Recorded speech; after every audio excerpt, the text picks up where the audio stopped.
मात्र गोटे कप सागुदाना रे आमे बनैबा 60टी पांपड़ एकदम कागज भली पतला बनिबो। बिल्कुल भी पांपड़ फाटिबनी बा भांगिबनी। ए पांपड़ को आपण माने गोटे वर्ष पर्यंत साइतिकी रखि पारिबे। आउ पांपड़ एते परफेक्ट बनिबो कि साइज रे जेतिकी थिबो छाणी हेला परे डबल रु ट्रिपल हेकी फुलिबो। आउ एठी देखंतु पांपड़ एते ट्रांसपेरेंट बा पतला बनिछि कि हाथर आंगुठी भी आपन को ऊपर को देखा जाउथिबो। परफेक्ट सागु पांपड़ बनिया पई सटीक माप सहित सबु छोट छोट टिप्स एंड ट्रिक्स शेयर करछि।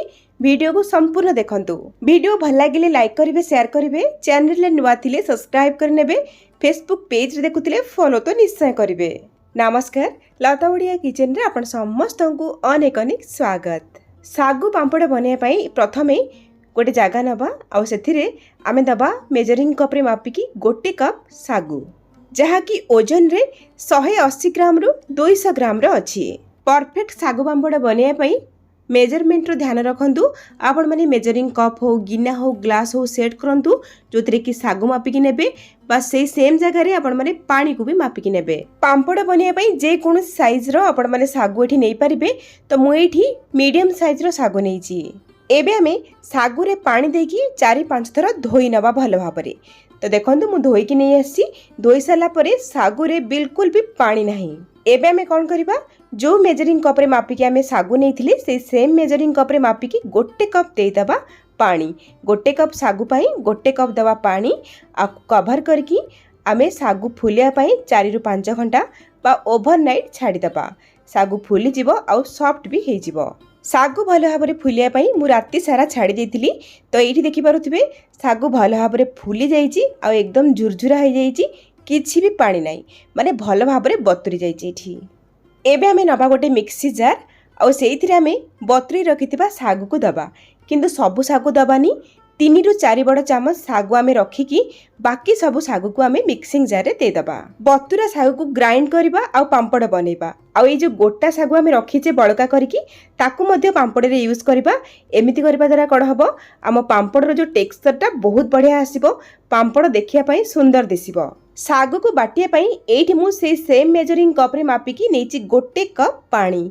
तो गोटे कप पानी आमे सागु को बतुरेला बेले यूज करथिले। आउ गोटे कप पानी एठी सागु को बाटिया पई व्यवहार करिबा। टोटल ए पर्यंत आमे 2 कप पानी रो व्यवहार करिसंती। एबे आमे सागु को चिक्कण करिकी बाटिकी नै आसीबा। तो देखंतु एई भली भाबरे आपण माने चिक्कण करिकी बाटी नेबे। एई भली सागु को जदी ग्राइंड करिकी पांपड़ बना जाय ताहाले पांपड़ एकदम पतला आ ट्रांसपेरेंट बनिबो। एबे एपटे देखंतु मु नेछि गोटे कड़ेई। सेई कड़ेई रे आमे बाटी रखिथिबा सागु को देई दबा। एई समय रे गैस रो फ्लेम हमरा ऑफ ही अछि। सब जिंस को गोली साला परे बा रेडी कर साला परे आमे गैस रो फ्लेम को ऑन करबा। एबे आमे पानी दबा। तो सेही सेम मेजरिंग कप रे मापिकी दबा आमे 6 कप पानी। गोटे कप सागुदाना पाई आमे 8 कप पानी रो व्यवहार करबा। जेतिकी सागुदाना तार 8 गुणा पानी रो व्यवहार करबा। जदि आपनकर माप ठीक रहिला पानी रो ताहाले आपनकर पांपड़ नो डाउट परफेक्ट बनिबो। सागु बतुरिया पई गोटे कप पानी देली, सागु बाटिया पई गोटे कप पानी देथिली। एबे देली 6 कप पानी, टोटल 8 कप पानी। एबे हमें सागु बाटा को पानी रे भलो भाबरे मिक्स करनबा, जेमति कि पूरा प्लेन हेइ जिवो आ किछि भी लम्प्स रहिबनी। आपण चाहिले हाथ रे बा एई भली हैंड व्हिस्क कर नेकी मिक्स करि परिबे। तो एठी देखंतु सागु बाटा पानी रे बढ़िया भाबरे मिक्स हे जाईची, बिल्कुल भी लम्प्स नाही। एई भली आपण माने मिसै नेबे। एबे मो इथिरे आधा चामच रो लूण दे दोची। लूण बिल्कुल भी पांपड़ रे अधिका पकेइबेनी, नहले लुणिया हे जिवो। एबे आमे आगुरु बळका करी रखिथिबा बतुरा सागु को एठी दे दबा। एबे आमे गैस रो फ्लेम को ऑन करिबा आउ भलो भाबरे आकु गोळेई नबा। गैस रो फ्लेम को हाई करिबा आउ एई भली भाबरे लगातार गोळेई गोळेई प्रथमे गोटे फुटा आसला पर्यंत फुटेइबा। बिल्कुल भी पाखरु छाड़ी के जिबेनी, नहले कोन हबो, सागु जेहेतु अठाळिया थाए कड़ेई रो तळे लागि जिवो। तो सागु न लागिया पई कड़ेई रे आपण सब बेले मोटा कड़ेई नियंतु, ताहाले भलो भाबरे सागु बनै पारिबे। तो एठी देखंतु हाई फ्लेम रे गोटे फुटा आसी गला। एबे आमी गैस रो फ्लेम को मीडियम करिबा। मीडियम फ्लेम रे एबे सागु को फुटेइबा। सागु हमर जेते भलो भाबरे फुटिबो बा सिझिबो, सागु पांपड़ भांगिबार चांस रहिबनी। जेहेतु आमे फ्लेम को मीडियम को नहीं आसिले सेतिपाई सागु आउ तळे लागिबार चांस रहिबनी। सेतिपाई आपण माने किछि किछि मिनिट गैप रे एई भली भाबरे गोळेई गोळेई सागु को फुटेबे। मीडियम फ्लेम रे सागु को घंटा देखिकी आउ 15 मिनिट पाई फुटेबा। ता माने सागु आमर टोटाल 20 मिनिट पर्यंत फुटिबो बा सिजिबो, ताहाले जाईकी पांपड़ परफेक्ट बनिबो।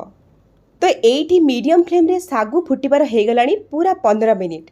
ता माने प्रथम रु ए पर्यंत 20 मिनिट सागु को मु फुटेइची बा सिझेइची। तो ये देखिपे ये जो सागुर खीरी बा पानीटा केते ट्रांसपेरेंट देखाऊँगी। आउ जो गोटे गोटे सागुदाना आम ए पकईचे सी देखु पूरा क्लीयर जना पड़ुची। जितेबाला सागु आमर भल भाव में सीझीज से गोटे ग्लेज आसो, तार कलर चेंज हो साइन आसो, से जानवे सागु आपणकर परफेक्ट भाव में सीझी जाइए। नाई तो सबुठ भल उपाय है आपण मैंने सागु को 15 रु 20 मिनिट पर निश्चय फुटातु बा सिझातु। एठी हमर सागु तो भल भाव में सीझीगला। तो ये आपको कंसिस्टेंसी देखई दूची, देखंतु एकदम पानिया अच्छी माने फ्लोइंग कंसिस्टेंसी अच्छी। आपन को लगुथिबो जेटा पांपड़ पाई परफेक्ट हेबनी, एकदम पानिया जेहेतु अच्छी। बिल्कुल भी डरंतुनी। आगु आमे ठंडा करिबा, ठंडा होला परे ये परफेक्ट कंसिस्टेंसी को पळि आसीबो। मु जेतिकी आपन को पानी रो मापटा बतैछि सेही हिसाब रे सागु पांपड़ बनांतु, देखिबे निश्चय आपनकर पांपड़ गोटे थररे परफेक्ट बनिबो। एबे आमे गैस रो फ्लेम को ऑफ करके सागु पानी को आमे ठंडा करिबा। आउ सागु खीर को पंखा तले बा खाली रे एम्ति रखिकी एई भली गोळे गोळे ठंडा करिवे, जोथि पई कि सागु ठंडा हवा सहित ऊपर आउ सर पड़ला भली पड़िबनी। तो कंसिस्टेंसी देखंतु आग अपेक्षा ये केते बहळा हो जाइए। तो सागु एठी ठंडा हबार हो गलानी 15 मिनिट। पूरा पूरी ठंडा कर देबेनी, हल्का उषुम रहबा दरकार। एथिरे आमे दबा गोटे छोट चामच चिली फ्लेक्स। चिली फ्लेक्स सारे आपण माने लंका गुंड भी देई परिबे, किंतु पांपड़र कलर रेड आसीबो। आउ भल टेस्ट पाई गोटे बड़ चामच राशि देदेबा, धड़ा राशि मु नेछि, आपण माने कला राशि भी नहीं पारिबे। आउ गोटे छोट चामच देदेबा जीरा। पांपड़ रे भल बास्ना आसीबो, टेस्ट भी भल आसीबो। एबे आमे ए सब जिंस को भल भाव में गोळेई नबा। सागु को सिझेला बेले बा सागु गरम थिला बेले जीरा पकेइबेनी, नहले कण हबो जीरा कलर छाड़िबो, जोथि पई कि पांपड़ धड़ा देखा जिवोनी। सागु आमर ठंडा होला परे सब जिंस को देकी भल भाव में गोळेइबे। आउ बहुत जन पचारे पांपड़ फुलिया पाई आमे सोडार यूज करबा कि, बिल्कुल भी दरकार नहीं सोडा। बिना सोडारे भी पांपड़ बहुत भल भाव में फुलिबो। तो सब जिनस गोले सारा पर एठी सागुर फाइनाल कंसिस्टेंसी देखि नियंतु, ना बेसी मोटा ना बेसी पतला, एटा ही एकदम परफेक्ट। आठु जदि बहलिया करके आपण माने पांपड़ बनेबे, पांपड़ परफेक्ट बनिबनी, फाटिबो। आठु पतला करके जदि बनेबे ताहाले भी पांपड़ भल बनिबनी। तो एटा ही एकदम परफेक्ट अछि। एबे आमे पांपड़ बनेबा। तो पांपड़ बनेबा पई आपण माने मोटा पतला पॉलिथिन जहाँ भी थिबो नहीं पारिबे। एठी देखंतु मु गोटे मोटा प्लास्टिक सीट नेइची, सेथिपई मु कोन करबी हल्का टिके तेल लगेई नेबी। जदि आपण पॉलिथिन पतला नै थिबे ताहाले तेल लगेबा दरकार नाही। पांपड़ को मु खरारे सुखेबी, आपण चाहिले पंखा तले भी सुखई पारिबे, किंतु टाइम लागिबो, 3-4 दिन लागि जिवो। किंतु भल खरा जदि हेइथिबो 2 दिन रे बढ़िया भाबरे पांपड़ सुखी जिवो। चामच रे अल्प टिके टिके नेबे, से ऑटोमेटिक तो टिके स्प्रेड हेइ जिवो। हल्का की आउ टिके चामच रे आपण स्प्रेड कर नेबे। अत्यधिक पतला कर देबेनी बा अत्यधिक मोटा रखिबेनी पांपड़ को। पतला हेइ गले भी भांगिबो पांपड़, आ मोटा जदि पांपड़ हेइ गला ताहाले भी फाटिबो मझिरु। तो ध्यान रखिबे। आउ एपटे देखंतु अल्प किछि पांपड़ मु पतला पॉलिथिन ऊपर भी सुखेइची। एई भली पतला पॉलिथिन ऊपर आपण जदि पांपड़ बनेबे तेल लगेबा दरकार नहीं, अति सहज रे पांपड़ सुखिला परे छाड़ी आसीबो। तो यही भाव में मुझे सबू सागु पांपड़ बनई नहीं। आ गोटे कप सागु रे 60 रु अधिक पांपड़ ये बनी रहा। साइज उपरे केते बड़ पांपड़ आपण बनौछंती। दिन 8टा बेले पांपड़ मु बनई आ 2टा बेले देखंतु पांपड़ ऑटोमेटिक 4 साइड रु छाड़ी आसीबो। आ जानिबे पांपड़ गोटे साइड सुखी गला, तापरे पांपड़ को एई भली भाव में जरी रु हल्का हाथ रे उठेकी ओल्टै नेबे, जहा द्वारा कि पांपड़ 2 साइड रु भल भाव में सुखी पारिबो। जदि भी आपण पांपड़ को ओल्टेबेनी भी से ऑटोमेटिक जरी रु छाड़ी आसीबो। जदि पांपड़ सुखी नथिबो बिल्कुल भी पांपड़ को ओल्टेबेनी, सेमती कले कोन हबो पांपड़ भांगी जिवो। ता छडा पांपड़ सुखिला परे तेढ़ा मेढ़ा बनिबो। तो एबे आमे पांपड़ को पूरा 2 दिन पर्यंत खरारे सुखै नबा। तो 2 दिन परे देखंतु पांपड़ एठी बढ़िया भाबरे सुखी जाईची।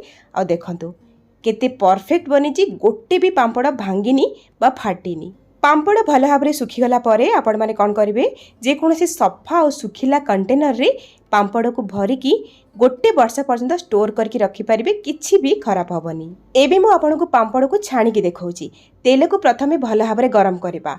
जदि ठंडा तेल पांपड़ पकेबे पांपड़ भल भाव में फुलबनी और तेल टाणिब।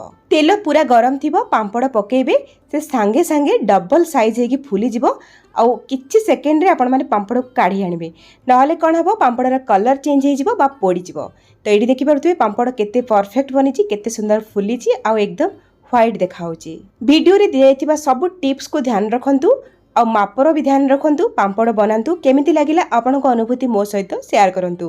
ताहले आज पाई रहउची पुणी आसीबी आ गोटे नुआ रेसिपी नेकी। सेही पर्यंत रहिली नमस्कार बाय जय जगन्नाथ।